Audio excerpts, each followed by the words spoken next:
Éternel notre Dieu, nous t'invitons ce matin, Seigneur. Nous t'invitons, Éternel notre Dieu, à combattre pour nous, Seigneur. Sois à notre côté, Éternel. Tu es le seul qui peut essuyer nos larmes, Yahweh. Tu es le seul, Éternel notre Dieu, qui peut nous donner la victoire. En ce temps éternel, nous nous disposons devant toi. Père de gloire, viens nous parler. Père de gloire, viens consoler nos cœurs. Père de gloire, viens délivrer ton peuple. Éternel des armées, nous avons besoin de toi. Merci Seigneur. Merci ô notre roi. Et nous t'acclamons, nous disons merci à toi l'honneur, à toi la gloire, à toi la majesté. Alléluia. Merci Seigneur. Bien-aimés, nous allons lire dans Acte 16, du 25e verset au 31.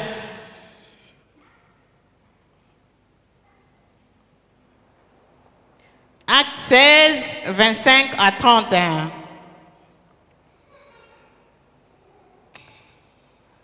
Amen.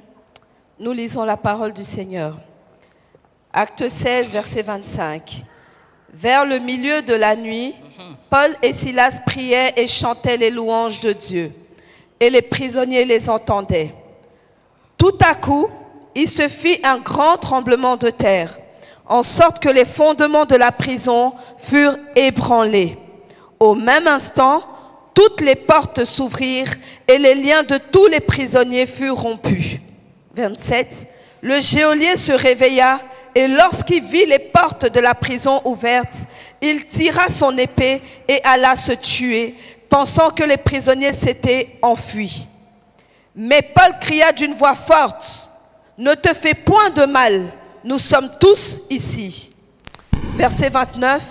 Alors le geôlier, ayant demandé de la lumière, entrant précipitamment et se jeta tout tremblant aux pieds de Paul et de Silas. Il les fit sortir et dit, « Seigneur, que faut-il que je fasse pour être sauvé ?» Verset 31. Paul et Silas répondirent, « Crois au Seigneur Jésus et tu seras sauvé, toi et ta famille. » Amen. Alléluia. On peut s'asseoir en acclamant la parole de Dieu. Notre thème de ce matin, c'est la victoire par la louange. La victoire par la louange.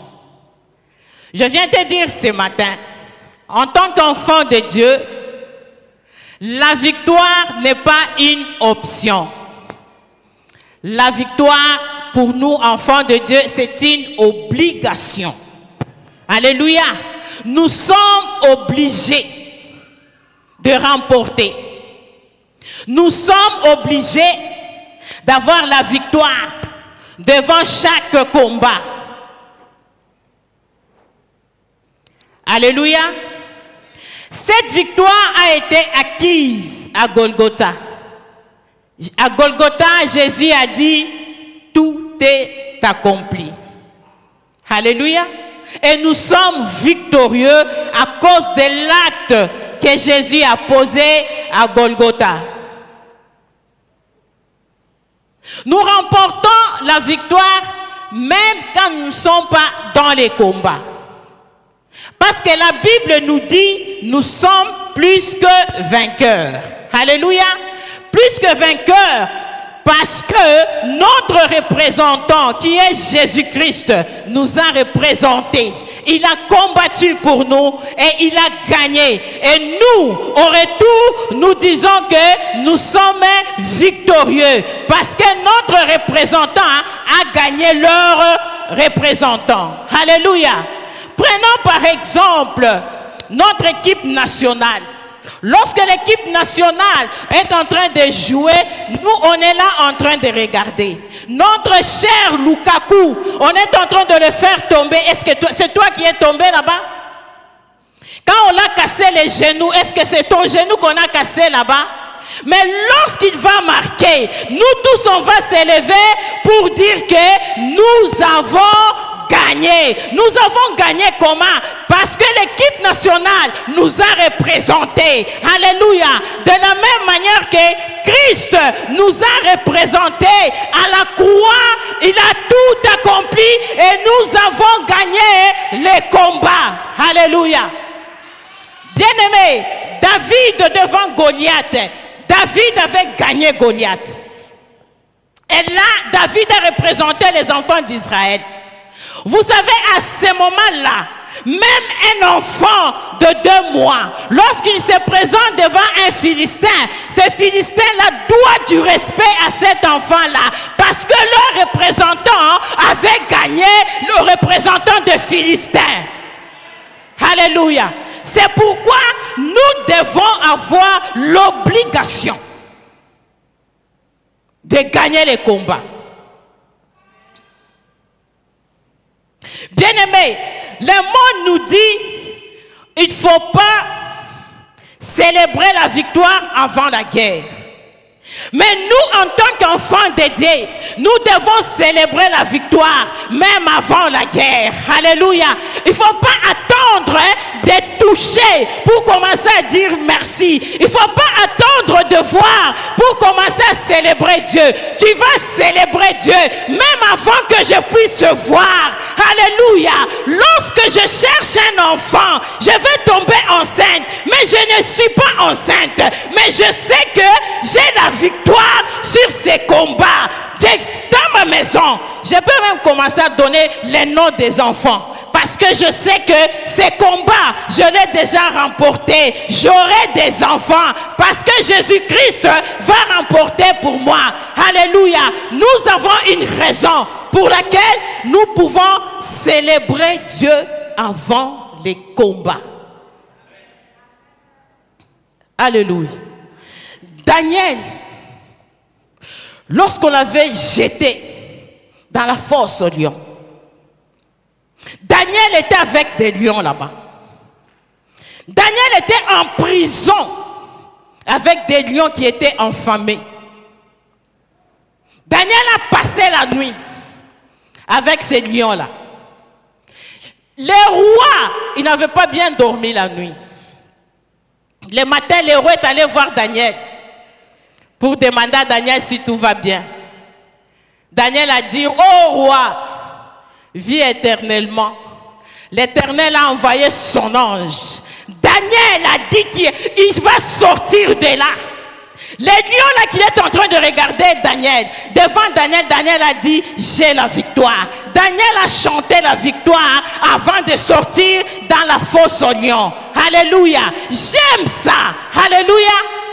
Bien-aimé, la Bible est en train de nous dire en Ésaïe 42. Mais quand même les eaux vont bouger, ils ne te submergeront pas. Dieu n'a pas dit que je vais arrêter des eaux. Non. Dieu a dit, ils ne vont pas te submerger parce que tu es avec moi. Tu as la victoire. Même quand il y a le feu, Dieu n'a pas dit qu'il va arrêter le feu. Mais le feu ne va pas te brûler parce que tu es avec le 4e homme qui est avec toi. Donc toi, tu vas remporter la victoire. Alléluia. Tu peux chanter avant la guerre, bien-aimé. Tu peux célébrer Dieu devant les difficultés que tu traverses. Célèbre Dieu. Parce que tu as la victoire. Parce que Dieu est avec toi. La Bible est en train de nous montrer dans verset 25. La Bible nous dit au milieu de la nuit. Au milieu de la nuit, c'est lorsqu'on n'a pas l'issue de secours. Au milieu de la nuit, c'est lorsque tu n'as plus la force. Au milieu de la nuit, c'est lorsque tu te dis, je ne sais pas quoi faire. Au milieu de la nuit, c'est lorsque un médecin te dit, il te reste qu'une semaine pour vivre. Bien-aimé, tu es au milieu de la nuit. Au milieu de la nuit, c'est lorsque tu es largué. Ta relation amoureuse est finie par un SMS. C'est pourquoi il faut faire attention par moment. Quand tu viens à l'église, il faut avoir la Bible. Donc, on est habitué maintenant avec la Bible dans le téléphone. Qu'est-ce Parce que tu peux entendre, tu es là, tu entends seulement tiririn, tiririn. Mais là, tu viens de lire dans la Bible que nous sommes plus que vainqueurs. Mais il y a un SMS qui vient, tu regardes et sur le SMS on te dit c'est fini entre toi et moi. Est-ce que tu vas regarder nous sommes plus que vainqueurs ou bien tu vas croire à l'SMS au milieu de la nuit? Au milieu de la nuit, tu traverses un moment où tout le monde te rejette. Tu te dis je suis au milieu de la nuit. Dans cette situation, si ce n'est pas Dieu, je n'ai pas une autre force. Tu es en train de traverser au milieu de la nuit. C'est lorsque tout le monde te tourne le dos.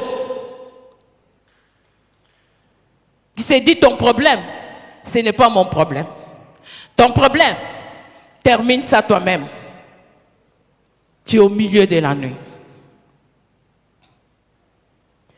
Bien-aimé, une raison pour laquelle il faut louer Dieu, même dans les moments difficiles, c'est parce que il faut regarder l'amour de Dieu. Dieu nous aime, bien-aimés. C'est pourquoi je dois le louer à cause de ton amour. Parce que lorsque tu te réveilles le matin, c'est parce que Dieu t'aime. Alléluia. Nous sommes tous ici des panneaux indicateurs de l'amour de Dieu. Lorsqu'on te regarde, on dit que non, Dieu est amour. Lorsqu'on regarde ton passé, on regarde ton présent maintenant, on va dire non, Dieu est amour. Il ne faut jamais douter de l'amour de Dieu. Même quand tu es en difficulté. Même quand tu es malade, tu n'arrives pas à t'élever. Dis-toi que Dieu m'aime. La plus grosse erreur que nous faisons dans la vie chrétienne, c'est de douter de l'amour de Dieu. Il ne faut jamais douter de l'amour de Dieu. Les gens de ce monde sont pareils. Parce que ce sont les gens de ce monde. Ils peuvent t'aimer. Mais leur amour n'est pas profond. La seule personne qui peut t'aimer sans limite, c'est Dieu. Alléluia. Il ne faut jamais t'attendre à l'amour des hommes. Il ne faut jamais te dire, ah non, moi on ne m'aime pas au travail, moi on ne m'aime pas à l'église, moi on ne m'aime pas par...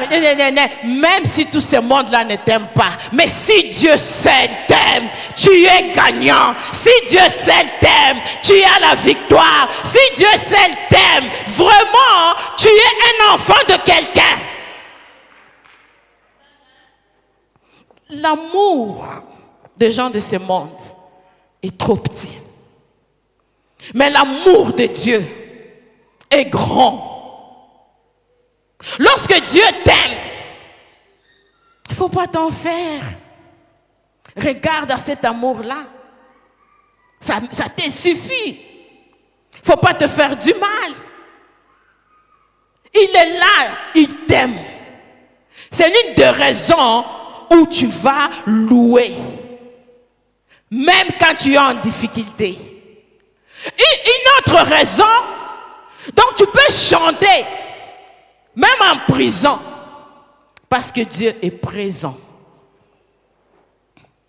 Dieu, il est présent dans ta vie. Dieu, il est présent dans ta maison. Dieu, même dans la prison, il sera avec toi. Dieu, même dans la maladie, il sera avec toi. Dieu, même lorsque Dieu est en train de traverser un moment compliqué, Dieu est avec toi. Les hommes peuvent venir te voir, oui. Mais après, chaque personne a son occupation. Et tout le monde va partir. Tu vas rester là. Mais le seul qui ne va pas te quitter, c'est Dieu. Le seul qui va te donner la vraie consolation, c'est Dieu. Alléluia. Bien-aimé, quand on avait appelé Jésus pour Lazare, Jésus est arrivé, Jésus a demandé, où l'avez-vous mis? Où l'avez-vous mis signifie, ce n'est pas moi qui l'a mis là. Ce n'est pas moi qui a décidé sur son sort. D'ailleurs, moi, j'avais dit qu'il dort. Il dort, ça signifie, tu peux espérer encore. Il dort, ça signifie, tu peux démarrer. Il dort, ça signifie, tu peux te relever. Quand bien même les hommes sont en train de te condamner, mais Dieu dit, il dort. Parce que quand Dieu va te réveiller, personne ne va te reconnaître. Quand Dieu va te réveiller, il va te donner une nouvelle force. Alléluia. Quand le monde t'a anéanti, le monde t'a anéanti, le monde t'a diminué, Dieu est en train de regarder. Dieu dit, il dort. Mais lorsque Dieu va décider de te réveiller là, tu vas te réveiller avec une autre force. Tu vas te réveiller avec un autre visage que les hommes n'ont jamais vu ces visages-là sur toi. Alléluia. Je peux louer Dieu, même en prison. Parce que chaque situation difficile est une porteuse d'un témoignage.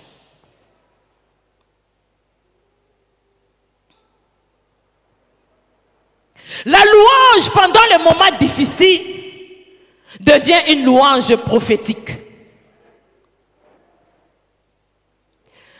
Quand tu es en train de louer Dieu, tu regardes dans les attributs de Dieu. Lorsque tu loues Dieu, tu es malade, tu vas appeler le Jéhovah Rapha. Le Jéhovah Rapha va descendre quand tu es malade. C'est Jéhovah Rapha qui va te guérir. Tu es en train de prier dans les prophétiques, pardon. Tu es en train d'élever Dieu dans les prophétiques avec les attributs de Dieu. Lorsque tu n'as rien, tu vas appeler le Jéhovah Jireh. Il va venir te donner ce que tu as besoin. Il doit pouvoir à tes besoins. Bien-aimé, ce matin, je viens de déclarer que le Jéhovah Rapha, que Jéhovah Rapha entre dans ta vie maintenant. Que Jéhovah Rapha vienne stabiliser la tension que tu as. Que le Jéhovah Rapha vienne toucher partout où tu es malade. Là où tu ne te sens pas bien. Que Jéhovah Rapha rentre maintenant dans ta vie. Tu as des problèmes au rein. Que Jéhovah Rapha touche tes reins. Et Jéhovah Rapha puisse te guérir. Maintenant là, le Jéhovah Rapha est en train d'opérer dans ta vie. Parce que tu es en train de louer Dieu prophétiquement. Alléluia. Alléluia. Je ne sais pas quel était le sujet de louange de Paul et Silas.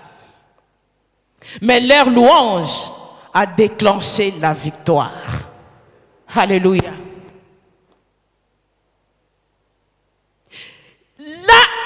la victoire, la louange qui déclenche la victoire, c'est la louange qui précède la victoire.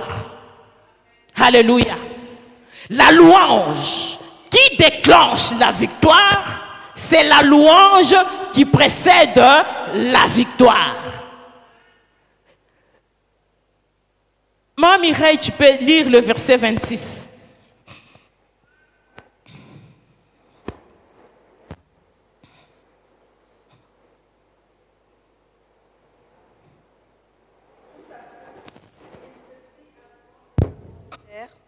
En sorte que les fondements de la prison furent ébranlés au même instant, toutes les portes s'ouvrirent et les liens de tous les prisonniers furent rompus.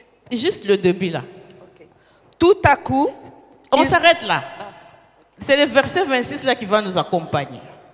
Bien-aimés, la Bible nous dit, le premier signal, c'est le tout à coup. Le tout à coup de Dieu, c'est la surprise. Je ne m'attendais pas à ça. Je ne savais pas que je pouvais. Mais le tout à coup de Dieu est arrivé en prison.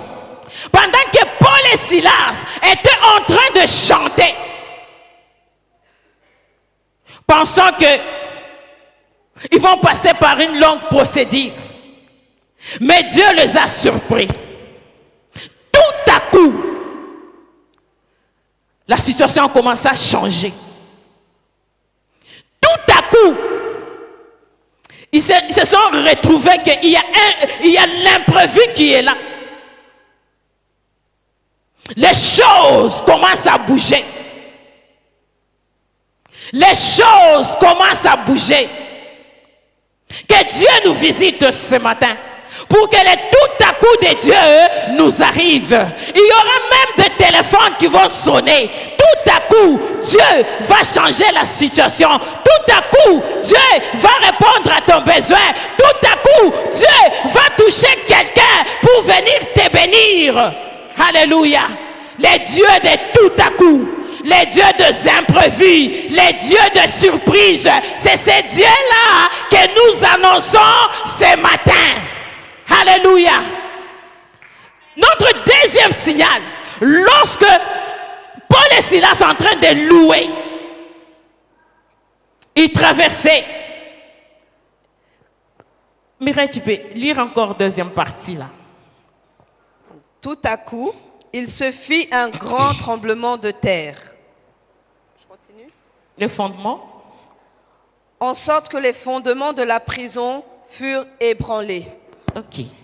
Bien-aimé, lorsque tu loues Dieu, Dieu s'occupe de fondements. Alléluia. Lorsque tu loues Dieu, les fondements de la situation que tu traversais va tomber.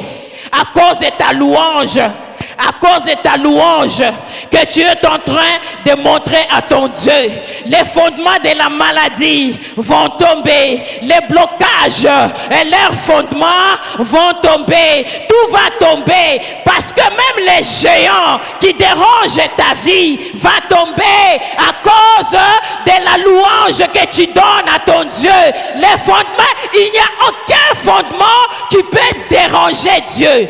Bien-aimé, lorsque j'étais en train de préparer ce message, je m'étais dit, mais attends, quand on regarde la prison, pour que la prison soit bien sécurisée, il y a des fondements. Ils ont mis des gros fondements pour que les prisonniers n'arrivent pas à s'évader. Mais j'ai réfléchi. La Bible nous dit, le ciel est le trône de Dieu. Et la terre, le marchepied de Dieu. Donc, bien-aimé, j'ai une révélation pour toi. Lorsque tu loues Dieu, là où il est sur son trône, Dieu commence à bouger son pied. Lorsque Dieu est en train de bouger son pied, les fondements sont en train de tomber à cause du pied de Dieu. Dieu est en train de bouger son pied, les fondements tombent. Les fondements de la maladie tombent parce que Dieu s'élève. Il y a des louanges qui élèvent Dieu. Il y a des louanges qui font bouger Dieu. Il y a des louanges lorsque Dieu s'élève. Il bouge son pied. Il bouge son pied. Les fondements tombent. Les fondements tombent. Et que tu es libre parce que Dieu a fait tomber les géants. Même les géants qu'on t'a mis au village. Lorsque tu loues Dieu et que Dieu s'élève et que Dieu bouge son pied, les fondements tombent. Nous avons un Dieu. Tous les gestes de Dieu comptent. Lorsque Dieu a fait tomber le fondement. Mireille, on continue. Au même instant, toutes les portes s'ouvrirent. Alléluia. La Bible est en train de nous parler de toutes les portes s'ouvrir. Mais c'était Paul et Silas dans leur chambre en prison qui chantaient. Mais normalement, c'est la porte de la chambre où étaient Paul et Silas qui devrait s'ouvrir. Mais la Bible est en train de nous dire toutes les portes. Donc toutes les portes de la prison étaient ouvertes. Et tous les prisonniers étaient libres. C'est pourquoi la Bible nous dit: crois au Seigneur Jésus-Christ, tu seras sauvé, toi et ta famille. Ta louange libère ta famille. Ta louange libère même tes voisins. Ta louange libère même tes collègues. Parce que tu as loué Dieu prophétiquement. Dieu a décidé d'ouvrir toutes les portes. Toutes les portes de la prison étaient ouvertes. Mais le problème, c'est les gardiens. Les gardiens qui étaient là, avec les clés. Alléluia. Notre Dieu est grand. Les gardiens s'est retrouvés avec les clés. Mais les portes, toutes les portes étaient ouvertes. Alléluia.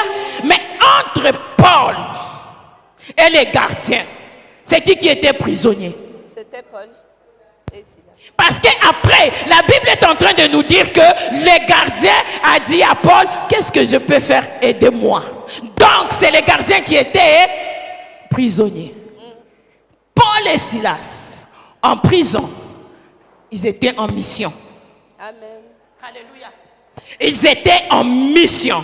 Bien-aimé, même si tu es au chômage, tu es au chômage, tu es en mission. Lorsque Dieu va te donner le travail, tu as un mot à dire devant les chômeurs. Tu peux les exhorter pour dire qu'il faut faire ça et Dieu va agir.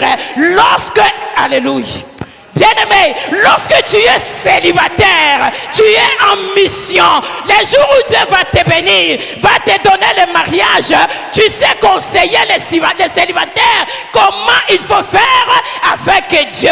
Tu n'es pas prisonnier. Tu n'es pas prisonnier. Tu es en mission. Tu es en mission. Les blocages qu'on a bloqué toute ta famille, mais à cause de toi. Alléluia.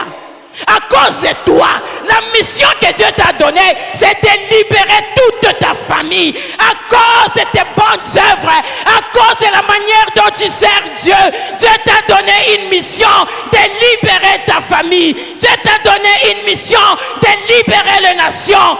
Alléluia. Bien-aimé, rien ne peut te faire peur.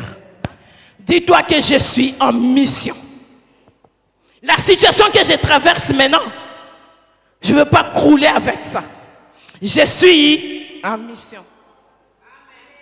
Dieu est en train de me former. Après, vous avez vu qu'après, Paul et Silas sont sortis en prison parce qu'ils avaient fini leur mission. Alléluia. La Bible est en train de nous dire: lorsque les portes s'ouvrirent, les gardiens Il est allé voir Paul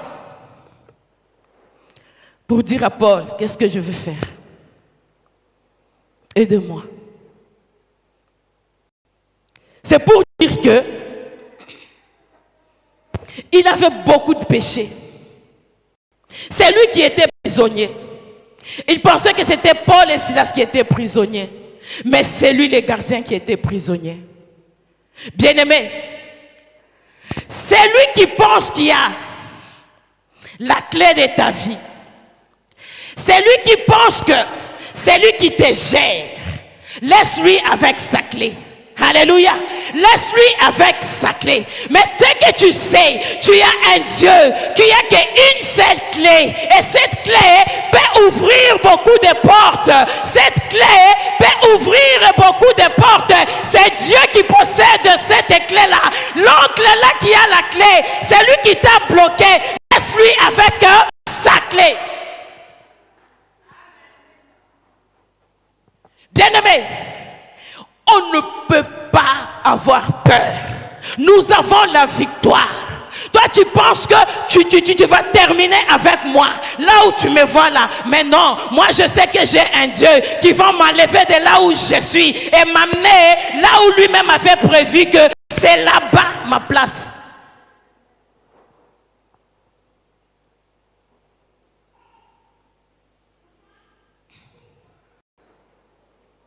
Lorsque tu cherches la face de Dieu, Dieu va se charger de tes ennemis.